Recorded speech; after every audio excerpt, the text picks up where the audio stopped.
हम अपने टीचर्स को भी बोल सकते हैं, आप भी नहीं डांटेंगे। और जब हेड्स एंड टीचर्स इकट्ठे मिलकर नहीं डांटेंगे तो स्टूडेंट के ऊपर तो आप रिस्ट्रिक्शन डाल ही सकते हो कि while you are in this premises, आपका बोल और व्यवहार, चलो हम किसी की सोच नहीं उनकी चेंज कर सकते, लेकिन हम बोल और व्यवहार पे तो इम्प्लीमेंट कर ही सकते हैं। और फिर अगले साल तक हम ब्रोशर में डाल देंगे।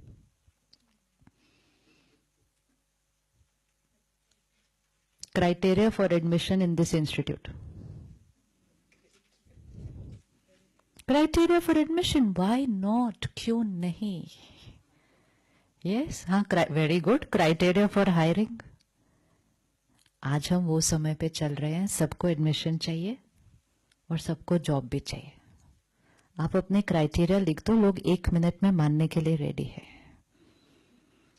या पीपल वांट ना, मुझे चाहिए एडमिशन। अब मैं आपके पास आऊं, आप मुझे बोलेंगे अच्छा आपको एडमिशन चाहिए, लेकिन हमारा ये रूल है that while you are in this premises from 9 to 5, आपकी बात करने का तरीका और वॉल्यूम बस इतना ही है, यहां कोई किसी को डांट नहीं सकता। डांटा तो then these are the disciplinary action. तो before taking admission I will think about, धीरे धीरे धीरे पूरा कल्चर चेंज हो जाएगा। इट विल नॉट हैपन आज डिसाइड किया कल हो जाएगा, but then what are the steps that we are taking to reach there. और जब ये होगा और वो एनवायरनमेंट वो क्रिएट करेंगे, शुरू शुरू में उनको मुश्किल लगेगा, क्योंकि उनको आदत कौन सी पड़ गई है, हर चीज के लिए जोर से बोलो, डांट दो। The pollution that gets created because of anger is, एक जना डांटता है, दूसरा जना फियर में है, एक जना बुली कर रहा है, दूसरा फियर में है। What is the pollution, what is the environment vibration? Both are negative. तो एक जना बुली कर रहा है, दूसरे की सेल्फ रिस्पेक्ट डाउन हो रही है।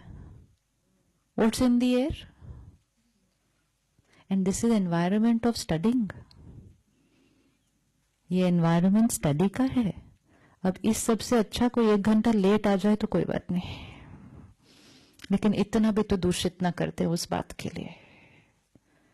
कितना मन की स्थिति पर असर पड़ता है। उसमें एंगर भी आया, फियर भी आया, लो सेल्फ एस्टीम भी आई, जेलसी भी आई, हेट्रेड भी आ गई किसी के लिए, आया ना ये सब कुछ। हर्ट भी आया, ह्यूमिलिएशन भी फील हुआ मुझे, एंड अब मैं पढ़ रही हूं। So is that the right frame of mind to study? It's completely opposite of what it should be. तो मैं आई थी कॉलेज में 50% बैटरी के साथ, वाइब्रेशन ऐसा मिला कि मैं 50 से 30 हो गई, ऊपर से किसी ने व्यवहार भी मेरे साथ ऐसा कर दिया कि 30 से मैं 20 हो गई। अब ये करने के बाद पढ़ो, अब पढ़ो। तो मेहनत ज्यादा करनी पड़ेगी। वही पढ़ाई, वही सिलेबस, 20% बैटरी पड़े और वही पढ़ाई, वही सिलेबस, 100% बैटरी पड़े। बताओ फर्क। अब हमारी रिस्पॉन्सिबिलिटी क्या बनी? सिलेबस कंप्लीट हो जाए, एग्जाम टाइम पे हो जाए, इवैल्यूएशन ठीक हो जाए, मार्क्स आ जाए, फिनिश्ड। हमने अपनी रिस्पॉन्सिबिलिटी पे ये रखा ही नहीं कि सबकी बैटरी 100% हो, और हमने अपनी रिस्पॉन्सिबिलिटी पे ये रखा नहीं कि जब वो यहां से प्रोफेशनल निकल के बाहर जाए इंडस्ट्री के अंदर, तो वो सिर्फ मार्क्स लेकर ना जाए,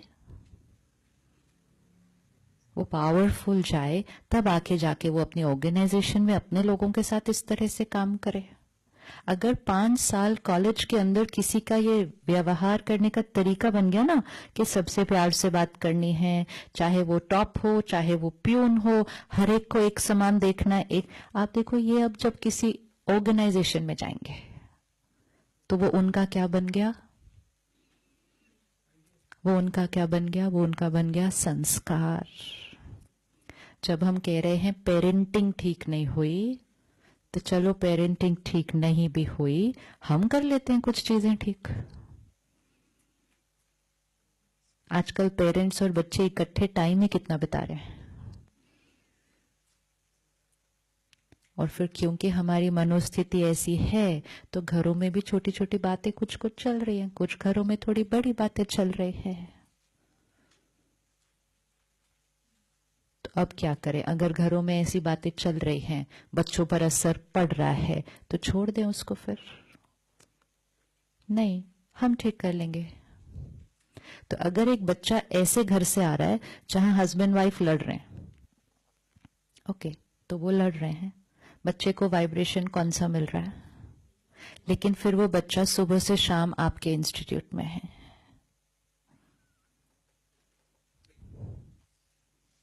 और अगर यहां उसको ऑपोजिट मिला, तो वो शाम को घर जाके अपने पेरेंट्स को इतनी पावरफुल वाइब्रेशन रेडिएट करेगा कि उनके झगड़े कम होने लग जाएंगे।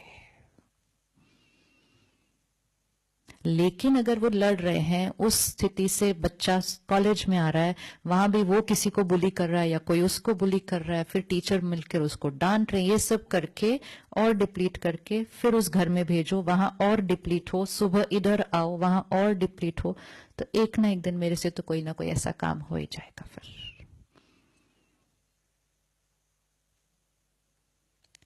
So we have crossed that limit where we could say it's difficult, काम नहीं होंगे, जैसे हवा के लिए we have crossed that index ना। अब अगर पहले कर लिया होता ठीक, पहले कर लिया होता ठीक, we wouldn't have reached here। चलो पहले नहीं किया, इस साल ही कर लें। अब अगर इस साल भी नहीं किया तो फिर अगले साल हम सब मास्क पहन के मिलेंगे ना एक दूसरे को, फॉर व्हाट इज, कहां तक जाएंगे फिर अभी आगे। और फिर भी नहीं किया तो फिर कहेंगे शहर ही छोड़ना पड़ेगा। Where do we keep taking it? Only because we don't come together, look for the solution, most important go and implement the solution. तो हम करें अपने अपने इंस्टीट्यूट में।